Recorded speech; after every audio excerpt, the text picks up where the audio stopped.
Students, स्वागत है आपका आपके अपने YouTube चैनल SRBSC क्लासेस के ऊपर। मैं इशिका शुक्ला जो कि लेकर चल रही हैं आप लोगों को BSc केमिस्ट्री सेमेस्टर 1 की सीरीज में, और हमने पहला चैप्टर बहुत ही अच्छे तरीके से कंप्लीट कर लिया है। और जैसा कि मैंने आप लोगों से प्रॉमिस किया था कि मैं आप लोगों को इस चैप्टर के मोस्ट इम्पॉर्टेंट MCQs करवाऊंगी, तो मैं बहुत ही अच्छे टॉप 10 MCQs आपके लिए लेकर आई हूँ, जिनको 1 बाय 1 हम सॉल्व करेंगे।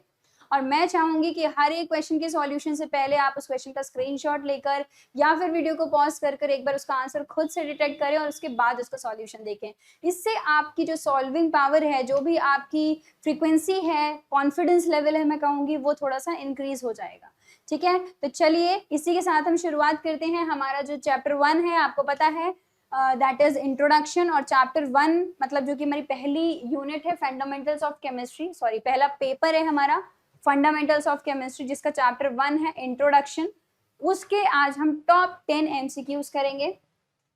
तो पहला MCQ आपके लिए है कि the number of resonating structure of H2, hydrogen molecule जो कि होता है बेटा H सिंगल बॉन्ड H, इसका नंबर ऑफ रेजोनेटिंग स्ट्रक्चर कितने होंगे। ध्यान रहे कि इसके जो एटम है इसमें सिंगल बॉन्ड है, तो यहाँ पर कहीं पर भी रेजोनेंस नहीं हो सकता, और बहुत हद तक तो हम कहेंगे H पॉजिटिव H निगेटिव, लेकिन वो भी सिर्फ बेटा तब पॉसिबल है जब यहाँ पे दो अलग अलग एटम्स होते। अगर दो सेम एटम्स होते हैं तो वो कभी भी पोलर नहीं होते हैं, उनमें कोई पोलैरिटी नहीं, पॉजिटिव नेगेटिव चार्ज नहीं होता है। हाँ, बाहर से कोई आके अगर इंड्यूस डाइपोल क्रिएट कर दे तो अलग बात है। तो फिलहाल के लिए H2 मॉलिक्यूल का कोई डिफरेंट स्ट्रक्चर नहीं होगा, सिर्फ एक ही स्ट्रक्चर है, इसीलिए इसका आंसर हो जाएगा ऑप्शन A 1। नेक्स्ट क्वेश्चन की तरफ बेटा हम आगे बढ़ते हैं। Choose the wrong option with regard to necessary conditions for resonating structure. हमें इसमें गलत जो ऑप्शन है वो निकालना है। ऐसे क्वेश्चंस बहुत इंपॉर्टेंट होते हैं कि आपको गलत वाला देखना है, सही तो सबको पता है, गलत वाला निकालेंगे। ठीक है, चलिए देखते हैं क्या ऑप्शंस हैं। Nuclei of atom in each structure must remain in fix position. पहला रूल, जो रेजोनेंस में रूल्स हमने पढ़े थे, आपके पास वो वीडियो यूट्यूब पे पड़ा हुआ है कि कौन सा रेजोनेटिंग स्ट्रक्चर के जो रूल्स हैं, क्या क्या रूल्स हो सकते हैं, मैंने बहुत ही डिटेल में पढ़ा है। जिसने भी वीडियो नहीं देखा है, जिसको रेजोनेंस का आइडिया नहीं है, वो जाके पहले वीडियो देखेंगे, पढ़ेंगे, उसके बाद क्वेश्चन सॉल्व करेंगे। चलिए, तो हमारा कह रहे हैं कि जो न्यूक्लियाई है एटम्स के, वो एक पोजीशन पे फिक्स होने चाहिए। मान लीजिए ऐसे करके कोई एटम का कोई भी मॉलिक्यूल का स्ट्रक्चर बना हुआ है, तो रेजोनेंस का जो रूल ये है वो ये कहता है कि सबके न्यूक्लियाई फिक्स होने चाहिए, किसी को भी हमें चेंज नहीं करना। सीधी बात है, हर एक एटम अपनी पोजीशन पे फिक्स होना चाहिए, तभी उसके रेजोनेटिंग स्ट्रक्चर बनेंगे। अगर एटम इधर उधर भागेगा तो उसके रेजोनेटिंग स्ट्रक्चर नहीं बनेंगे, क्योंकि रेजोनेंस क्रिएट होता है बॉन्ड की शिफ्टिंग से। ठीक है, एटम शिफ्ट नहीं होता, बॉन्ड, या फिर इसको बॉन्ड भी ना बोल के हम बोलेंगे इलेक्ट्रॉन के डिलोकलाइजेशन से बनता है। ठीक है, तो इसीलिए इलेक्ट्रॉन को हम रिलोकेट करेंगे, एटम को रिलोकेट नहीं करेंगे। तो ये वाला हमारा एकदम सही है, रूल सही है, ये हमारा ऑप्शन करेक्ट नहीं है, ये रूल सही है, गलत वाला निकालना है हमको। सेकेंड है, each structure must have same number of unpaired electron. सारे स्ट्रक्चर्स के अनपेयर्ड इलेक्ट्रॉन सेम होने चाहिए। बेटा ये रूल तो हमने बहुत डिटेल में ऐसे करके, एक हमारा N3H था, उसके बारे में भी पढ़ा था। एंड जो भी हमारे एग्जांपल्स हैं जो हमने रेजोनेटिंग स्ट्रक्चर में पढ़े, और ये हमारा बहुत इंपॉर्टेंट रूल है रेजोनेंस का, कि सारे ही एटम्स के ऊपर, मतलब पूरा मॉलिक्यूल, आप चाहे किसी के रेजोनेटिंग स्ट्रक्चर 1 बनाए, 2 बनाए या 3 बनाए, सभी में number of unpaired electron same आने चाहिए। अगर जरा सा भी नंबर ऑफ अनपेयर्ड इलेक्ट्रॉन इधर उधर हो गया तो आपका रेजोनेटिंग स्ट्रक्चर सही नहीं होगा। ठीक है, ये आंसर को डिटेक्ट करने का भी अच्छा तरीका होता है। तो ये वाला ऑप्शन भी हमारा सही है, मतलब ये रूल भी सही है, हमें गलत निकालना है। तो the contributing structure should have all similar energies. ये तो बिल्कुल ही अच्छा और सही बात है जो आप समझ चुके हो कि एनर्जी अगर, मतलब अगर मान लीजिए एक स्ट्रक्चर बन गया, 2 स्ट्रक्चर बन गए, 3 बन गए, 4 बन गए, सबकी एनर्जी लगभग सिमिलर होनी चाहिए। जब एनर्जी सिमिलर होगी तो जो बॉन्डिंग है वो बहुत अच्छे से हो जाएगी, मतलब जो रेजोनेंस है मैं कहूंगी कि वो बहुत अच्छे से हो जाएगा। तो रेजोनेटिंग स्ट्रक्चर सेम एनर्जी के बनते हैं, क्योंकि रेजोनेटिंग स्ट्रक्चर का मतलब ये नहीं है कि हम ये कह रहे हैं कि हाँ कोई मॉलिक्यूल इसी मॉलिक्यूल का ये वाला स्ट्रक्चर काम करेगा, ऐसा नहीं है। रेजोनेंस का मतलब हम एक मॉलिक्यूल के डिफरेंट फॉर्म्स बना रहे हैं, ठीक है, डिलोकलाइजेशन दिखा रहे हैं। तो ये वाला भी हमारा जो पॉइंट है वो एकदम करेक्ट है।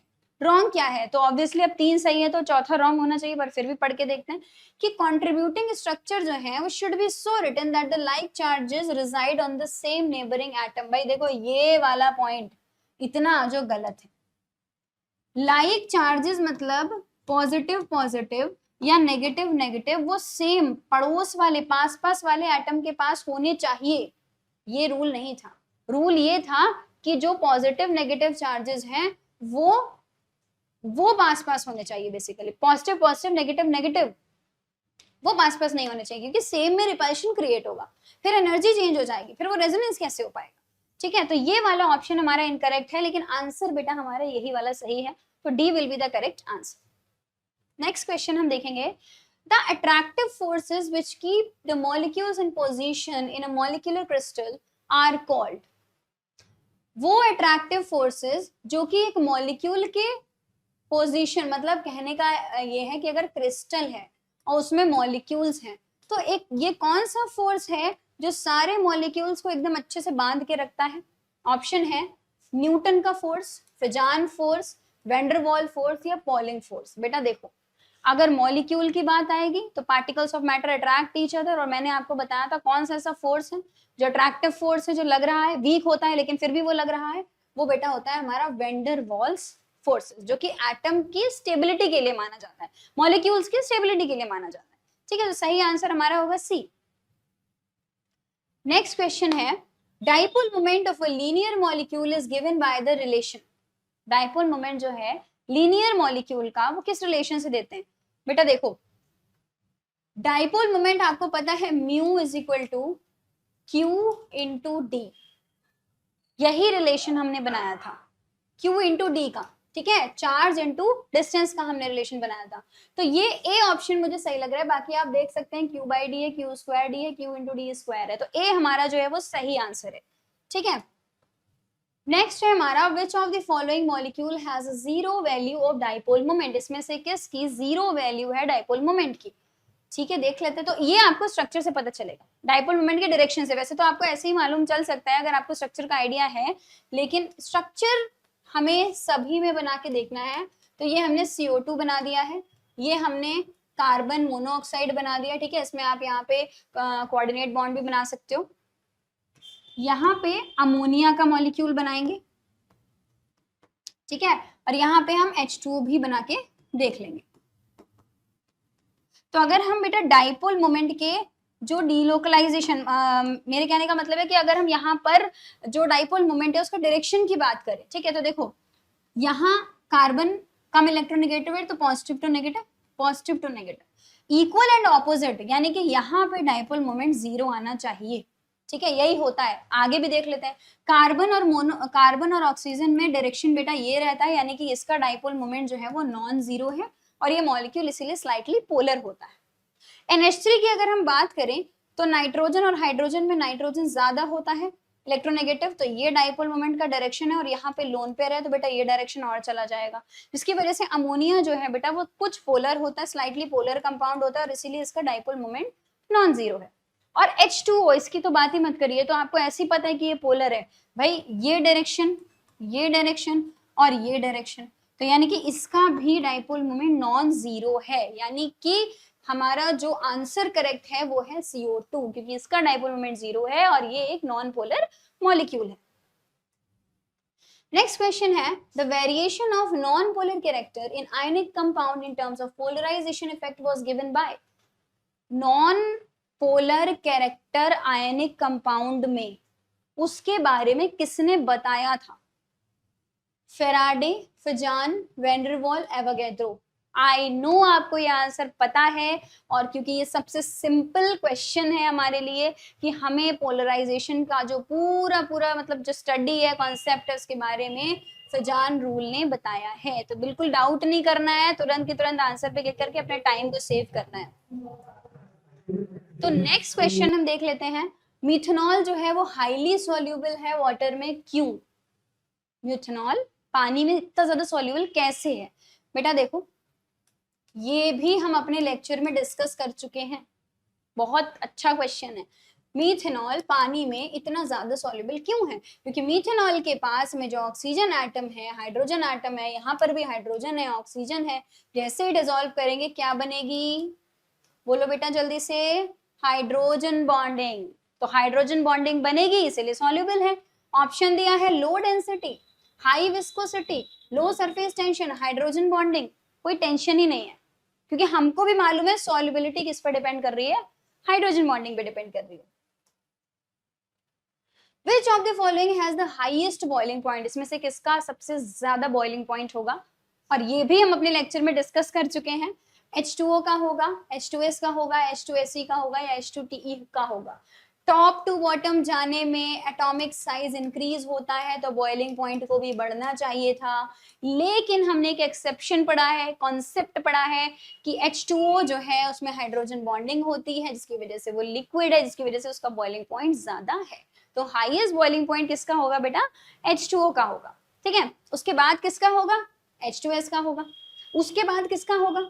अच्छा, उसके बाद अगर हम देखेंगे तो H2O के बाद H2TE का आएगा, फिर H2SE का आएगा, फिर H2S का आएगा। ठीक है, क्योंकि इनमें हाइड्रोजन बॉन्डिंग नहीं हो रही। नेक्स्ट और लास्ट क्वेश्चन की तरफ हम बढ़ते हैं कि which Indian scientist work on the amino acid sequence of protein. ये आपका जो साइंटिस्ट, मतलब अगर आप बहुत बेसिक नॉलेज सिर्फ रीडिंग करेंगे, ठीक है, तो भी आपको समझ में आ जाएगा, क्योंकि ये जो ऐसे क्वेश्चन होते हैं ना जिसमें साइंटिस्ट या रिसर्चर्स का नाम पूछते हैं, यहाँ पर हम कोई कॉन्सेप्ट नहीं सीख रहे हैं, हम सिर्फ ये देख रहे हैं किसने कौन सा रूल दिया था। तो आप जितने क्वेश्चन सॉल्व करेंगे इस टाइप के, उतना आपकी जो फ्रीक्वेंसी है वो थोड़ी सी इनहेंस हो जाएगी आंसर करने की साइंटिस्ट को लेकर, क्योंकि साइंटिस्ट को बताने में कोई कॉन्सेप्ट तो है नहीं। अगर हम कोई रूल पढ़ रहे हैं तो रूल के अकॉर्डिंग बता देंगे, लेकिन अभी हमारा अमीनो एसिड जैसा कोई अभी रूल तो आया नहीं है। तो यहाँ पर आपको बिल्कुल स्ट्रेट फॉरवर्ड में आंसर बता रही हूँ कि हरगोबिंद खुराना ने हमारा जो अमीनो सीक्वेंस, अमीनो एसिड का प्रोटीन सीक्वेंस है, अमीनो एसिड बेटा कंबाइन करते हैं, ठीक है, अमीनो एसिड्स कंबाइन करके पेप्टाइड चेन बनाते हैं, पेप्टाइड चेन से प्रोटीन बनता है, इसके बारे में डिस्कस किसने किया था? ऑप्शन बी, हरगोबिंद खुराना ने। ठीक है, तो यहाँ हमने बैक टू बैक 10 क्वेश्चंस, केवल सिंपल 10 क्वेश्चन सॉल्व किए हैं, लेकिन आपके बहुत सारे कॉन्सेप्ट इसमें रिवाइज हो जाएंगे। तो बिल्कुल इसी तरीके से प्रिपरेशन करते रहिए। कमेंट सेक्शन में बताइए अगर आपको और क्वेश्चंस की जरूरत हो, और भी अगर आपको कोई क्वेरी हो तो बिल्कुल बताइए, कोई डाउट हो तो बिल्कुल कमेंट कीजिए। ठीक है, और बहुत अच्छे से पढ़ाई करिए। अगर आपको समझ में आया है तो वीडियो को लाइक करिए, चैनल को सब्सक्राइब करिए और ज्यादा से ज्यादा शेयर करिए, क्योंकि हम भी चाहते हैं कि हमारा सर्कल बहुत अच्छे से इलैबोरेट हो, जितने लोगों को जरूरत है उन तक ये वीडियोस बिल्कुल पहुंचने चाहिए। Thank you so much.